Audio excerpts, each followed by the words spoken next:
Hi guys. So today's a little different. We're going to be combining lesson 4 and 5.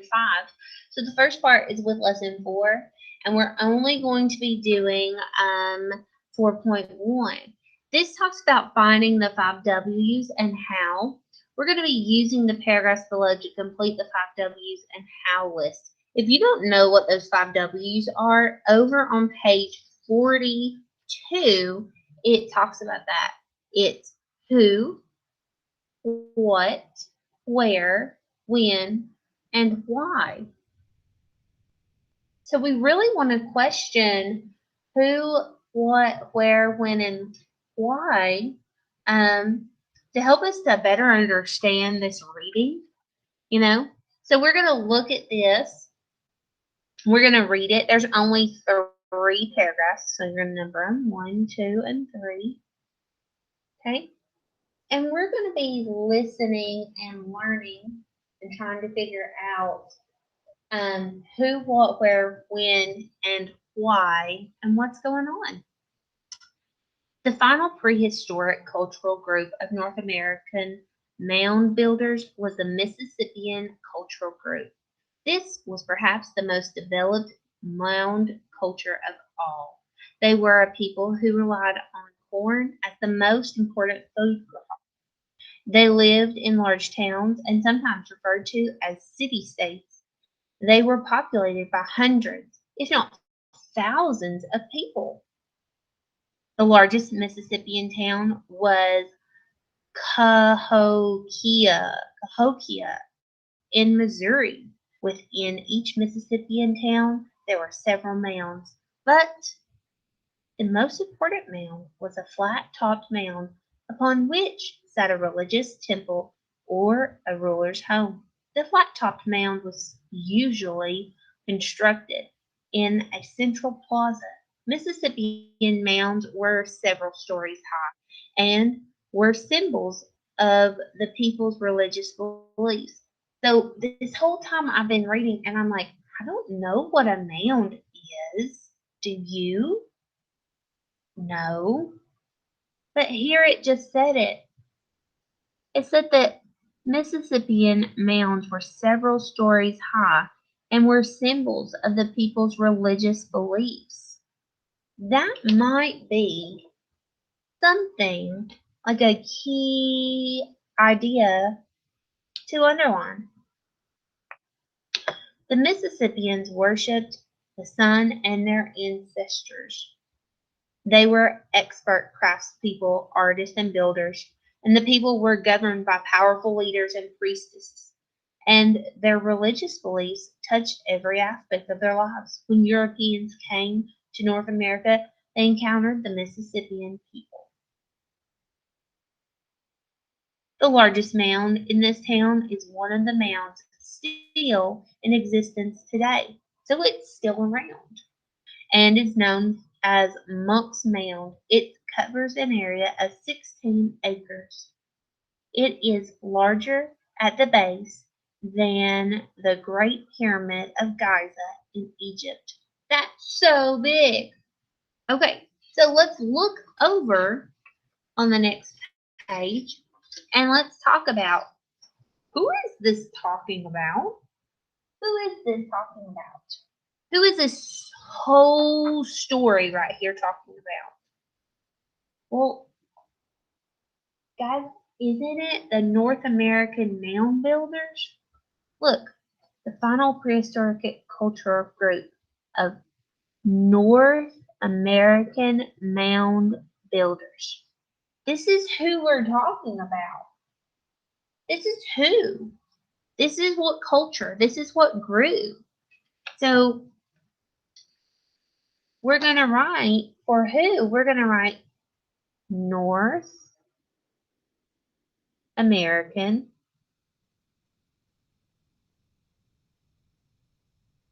mound builders. Okay? So that's who. That's who we're talking about. And what? So the next is what? What are these people doing?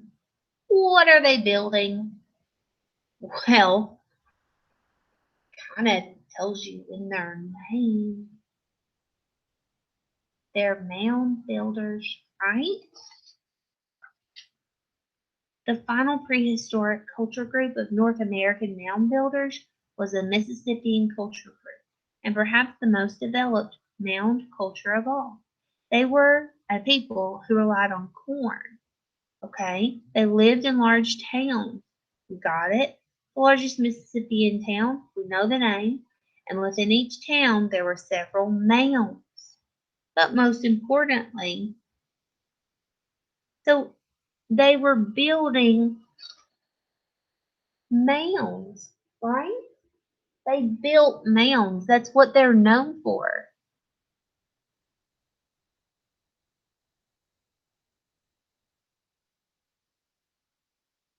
They built mounds. And where did this cultural group live? Where? Well, boy, it's all in this name. It's the Mississippian Cultural Group. So they lived in Mississippi. Mississippi. Now remember, this is a plural, not plural. It is a proper noun. So we need to capitalize it because it is a state within our United States. Oh wait, I think I've mistaken. I was going to put Mississippi because it says Mississippian. That's where I got to thinking. They lived in large towns, referred to as city-states, and they were populated by hundreds, if not thousands, of people. The largest Mississippian town was the Cahokia in Missouri. So, guys, where are they? Missouri. So I was mistaken. If we had put in Mississippi, we would have been wrong. Even though it says Mississippian, they actually are in Missouri. So Misssouri,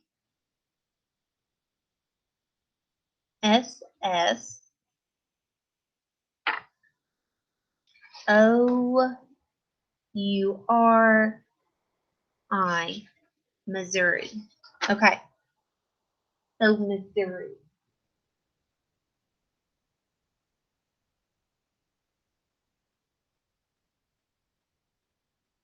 All right. Well, when did they exist? It's a good question. Let's go back and look.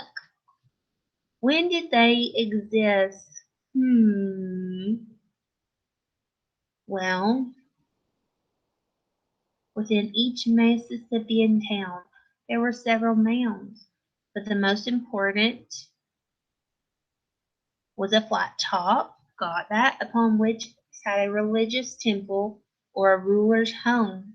The flat-topped mound was usually constructed in a central plaza. Mississippian mounds were several stories high and were symbols of people's religious beliefs. Got it? It still doesn't tell me when. Right? We're looking for that when. When was this?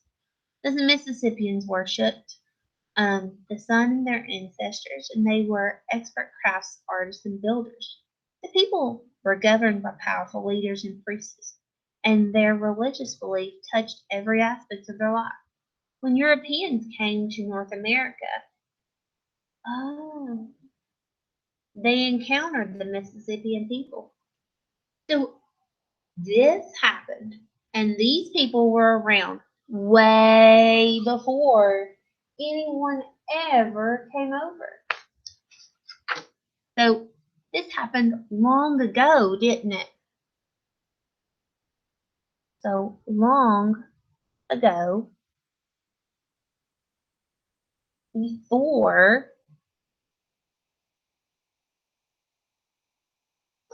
this is before um, Europeans came to North America.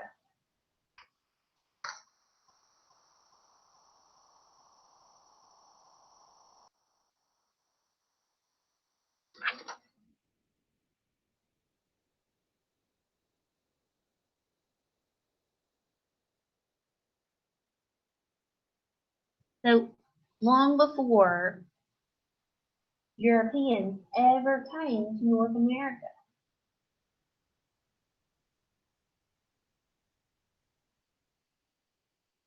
Finally, why? Why? Why did they build these? What was this for? Well, if you remember when we highlighted it, I said, oh, I don't know what this mound is, but oh, it tells us.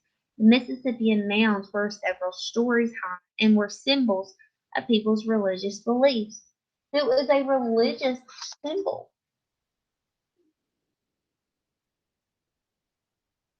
A religious symbol.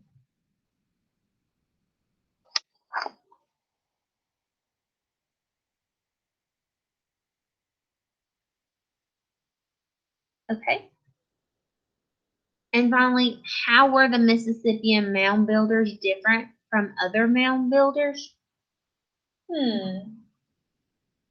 Well,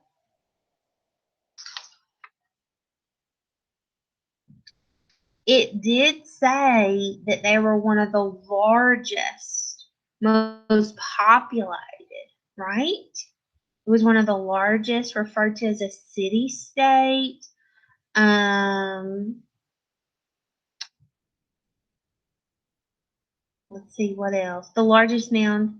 We know about that one. We know about the largest mound. Um, North American Mound Builders was a Mississippian culture group. Is perhaps the most developed mound culture of all. Okay, so the thing that set them apart was that they were the most developed mound culture of all. So they were the most developed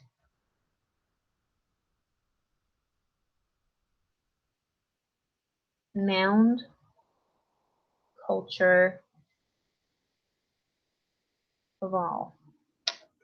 All right, guys, we're going to talk more about this who, what, where, when, and why in lesson 5, and you can join with that one in just a second. Goodbye.